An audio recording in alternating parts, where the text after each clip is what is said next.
melancarkan serangan malam ke-10 berturut-turut terhadap Iran. Serangan terbaru ini menargetkan pasukan Iran yang dianggap mengancam pelayaran komersial melalui Selat Hormuz. Rekaman video menunjukkan jet tempur AS sedang terbang diikuti oleh ledakan yang menghantam aset dan infrastruktur militer Iran. Pasukan AS menyerang pusat komando militer Iran, kemampuan udara dan maritim, lokasi peluncuran rudal dan drone hingga sistem pertahanan udara Iran. Hingga kini, AS dan Iran masih terus saling meluncurkan serangan militer sejak 2 pekan lalu.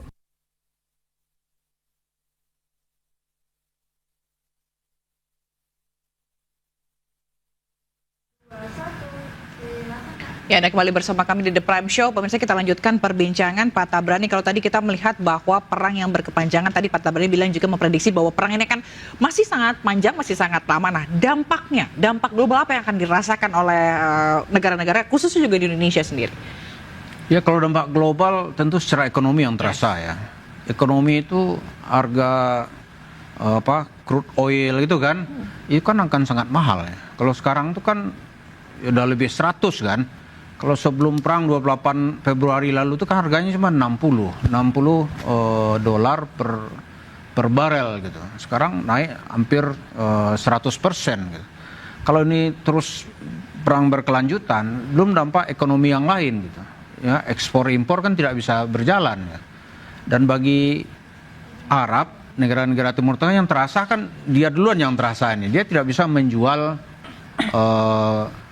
minyaknya ke negara-negara di dunia. Seperti kita tahu, Selat Hormuz itu ada 20% kebutuhan minyak dunia berlayar melalui selat tersebut. Tapi yang orang melihat sekarang ini seperti kedepannya seperti apa gitu. Kan seperti dikritik oleh banyak orang, ternyata Amerika punya hidden agendanya itu dia ingin menguasai Selat Hormuz gitu. Karena itu dia bilang ya 20% dari biaya kapal lewat itu harus kena tarif tol lah oleh Amerika. Dikritik oleh banyak orang, tapi Trump buat sementara menarik lagi gitu. Tapi nanti akan dia majukan lagi gitu.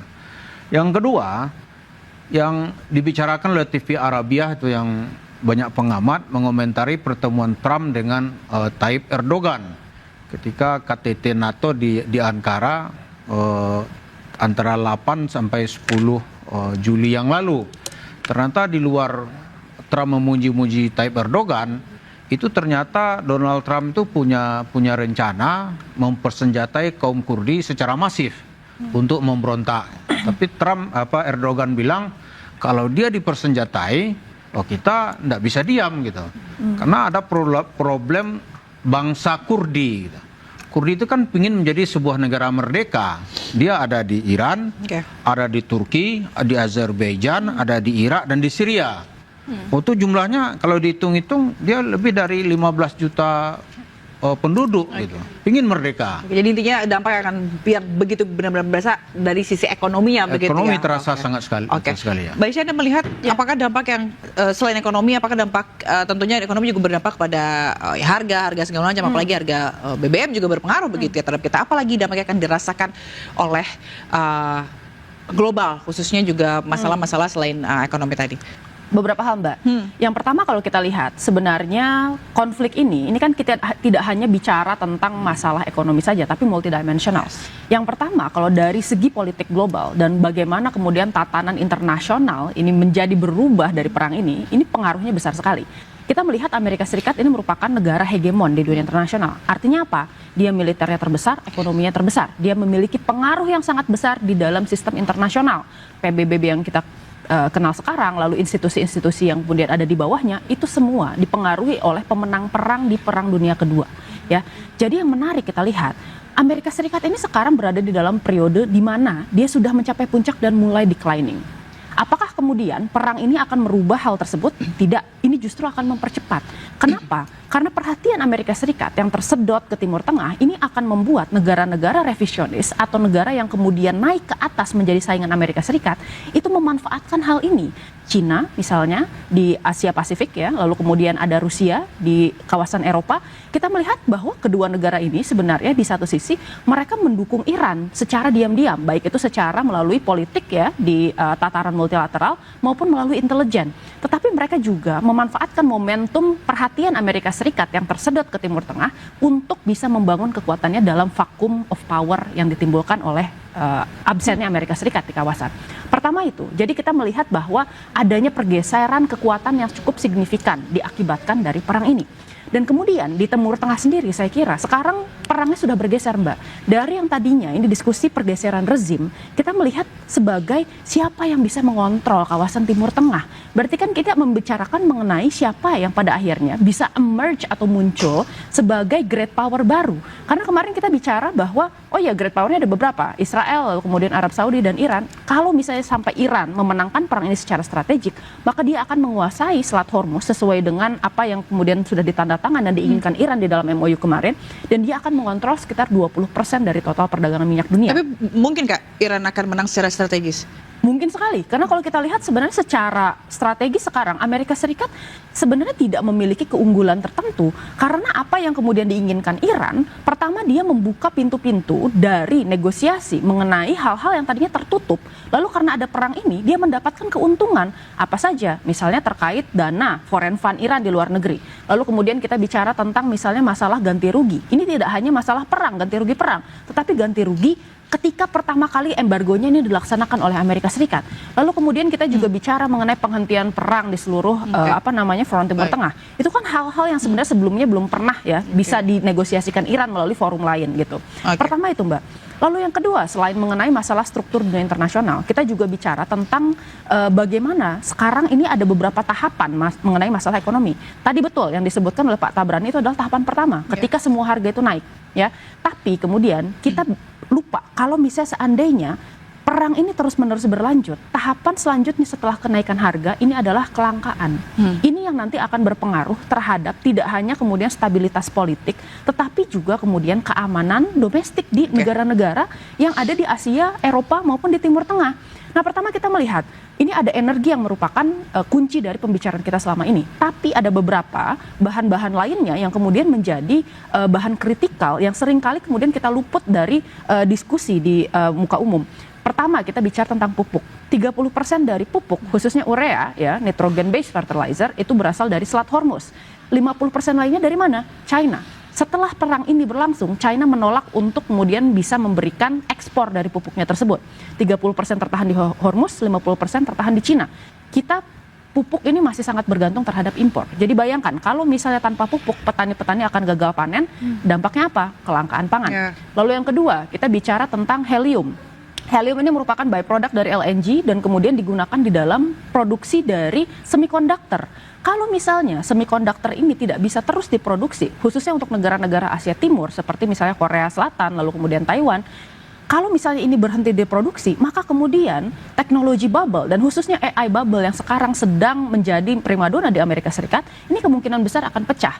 Karena dalam 1 tahun, kemungkinan besar mereka membutuhkan sekitar 10.000 gigawatt untuk bisa menopang hal tersebut. Jadi menarik banyak hal yang kemudian bisa berdampak. Jadi tidak hanya ekonomi, tapi dari segala keamanan juga berpengaruh begitu ya. Oke, tadi menarik soal strategi yang kemungkinan bahwa Iran, kalau kita melihat perbandingan antara kekuatan dengan Iran begitu ya, tapi Mbak Isa bilang Iran mungkin saja akan menang melawan Amerika dari sisi strateginya. Benar nggak Pak Tabrani melihat itu dari dan di samping itu juga ada fiksi-fiksi yang berbeda pendapat gitu ya? Ya, dalam strategi militer itu ada rumusan gini, ketika satu bahan kimia dicampur dengan bahan kimia lain itu hasilnya cenderung di luar prediksi yang mencampur tadi gitu. Amerika mungkin mula-mula itu melihat perang dengan Iran ini dengan mudah akan dimenangkan. Seperti Trump menjanjikan itu paling ya 15 hari lah gitu. Ternyata sampai sekarang sudah berapa bulan kan? Sudah 4 bulan perang tidak bisa dimenangkan gitu. Kemudian ada juga dari Iran gitu. Dari Iran itu dia menginginkan kan peta politik Timur Tengah itu ditulis oleh negara yang menang perang pasca Perang Dunia Kedua. Karena itu ada berbagai kerajaan di situ. ya kan? Lalu pada tahun 1990 Saddam Hussein menolak peta itu gitu. Maka dia masuk ke Kuwait karena melihat Kuwait itu bagian dari provinsi Basrah gitu. Ini tahun 60 masih provinsi kami ini gitu. Ternyata sekarang menjadi negara sendiri, diambil gitu. Ternyata ditolak oleh Amerika dan sekutunya gitu. Nah, Iran sekarang sama pikiran seperti itu. Ini negara-negara Arab ini, raja-raja ini nggak berhak nih jadi penguasa di sini. Kami dong yang berhak gitu. Karena itu tujuan sebenarnya sebelum dia berhadapan dengan Israel, dia akan membereskan apa nih kerajaan-kerajaan yang ada di Khalij itu, di Teluk gitu. Itu dulu gitu. Jadi pertarungannya itu akan masih panjang. Nah, sekarang problemnya mungkin nggak Iran memenangkan. Ya, chance-nya untuk Iran menjadi penguasa Timur Tengah tadi kata Mbak dari Aisyah. sisi sekarang ini belanja militer gitu. Itu kan belanja militer Iran itu hanya antara 18 sampai 20 miliar US dollar. Sementara Amerika tahun 2026 ini disetujui oleh Senat Amerika itu kan belanja militer Amerika itu 1,5 triliun US dollar. Jadi jauh sekali gitu. Kalau dilihat dari sisi anggaran begitu ya sulit Iran akan memenangkan. Tapi kan ada juga ya pertarungan itu menang tanpa bertempur kan juga. Ada orang kalah tanpa bertempur. Misalnya Napoleon masuk ke Rusia gitu. Napoleon masuk ke Rusia kan kalah. Iya kan? Sehingga akhirnya Prancis saat itu bahkan Napoleon sendiri sampai tertangkap dibuang ke Pulau Elba gitu. Jadi dia nggak berperang masuk Rusia itu kalah. Padahal pasukannya yang dibawa saat itu lebih dari 800.000 pasukan. Jumlah yang sangat besar di saat itu gitu. Sekarang pun kalau 400.000 juga besar gitu. Jadi kita lihat perkembangannya masih terus terjadi, ya saling jual beli serangan masih terus terjadi nih. Walaupun secara real sekarang ini angkatan udara Iran ya tidak mampu mengantisipasi serangan dari pesawat tempur Amerika. Begitu juga angkatan lautnya boleh dibilang sudah lumpuh, mungkin separuh kekuatannya sudah habis ya. Karena itu dia nggak bisa mempertahankan kalau Amerika menggunakan 2 jalur itu. Baik, oke. Kalau kita lihat tadi bahwa Mbak Aisyah bilang mungkin saja Iran akan menang dengan dari sisi strategi, tapi Pak Tabrani juga melihat bahwa Iran akan sedikit susah begitu ya untuk memenangkan Amerika. Tapi yang pasti dampak ini akan sungguh terasa begitu, tidak hanya ke menang atau kalah Iran, dampak perang ini juga akan berdampak gitu ya buat global nanti. Terima kasih Mbak Aisyah, pengamat Timur Tengah Tabrani Syabirin, dan juga peneliti geopolitik Aisyah Kusuma Somantri telah bergabung di The Prime Show. Terima kasih, salam sehat selalu Bapak Ibu, terima kasih, selamat malam. Terima kasih. Dan pemirsa jangan kemana-mana, kita akan kembali usai jeda berikut ini, tetaplah bersama kami.